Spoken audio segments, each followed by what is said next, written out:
మన రక్షకుడైన యేసుక్రీస్తు నామములో అందరికీ వందనాలండి. ఈరోజు దేవుని మాటలు కీర్తనలు గ్రంథము 18వ అధ్యాయము 48వ వచనము.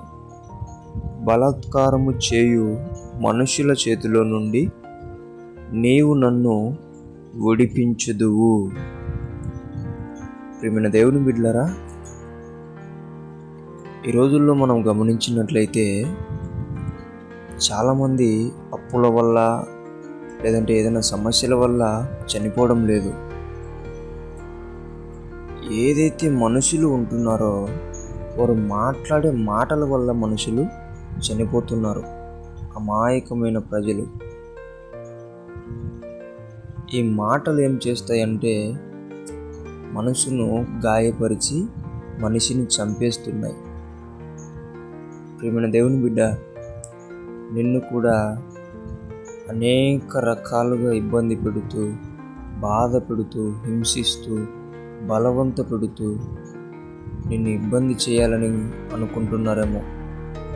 అయితే నువ్వు భయపడకు, అస్సలు నువ్వు భయపడకు. దేవుడు నీకు తోడై ఉన్నాడు. దేవుని హస్తం నీకు తోడై ఉన్నది.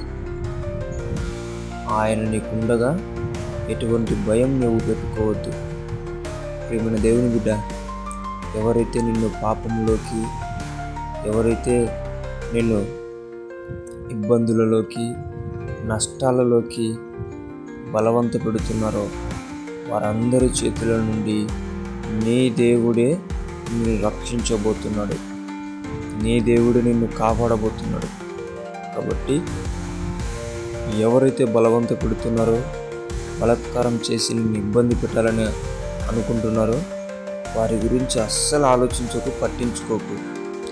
వారి నుండి నిన్ను కాపాడే వాని వైపు నువ్వు చూడు. ఆ దేవుని వైపు. దేవుడే నిన్ను రక్షిస్తాడు. ఆయనే నిన్ను కాపాడుతాడు. వారి మాటలు పట్టించుకోకు, వారి బలం పట్టించుకోకు, వారి చేష్టలు అస్సలు పట్టించుకోకు. దేవుని సహాయం కొరకు ఎదురు చూడు. దేవుడు నిన్ను రక్షిస్తాడు. దేవుడి మాటలను దీవించునుగాక.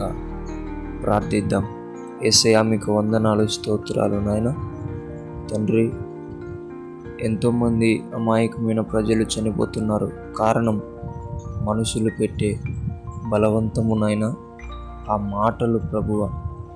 అటువంటి నీ బిడ్డలు కూడా ఎంతోమంది ఇబ్బంది పడుతున్నారు.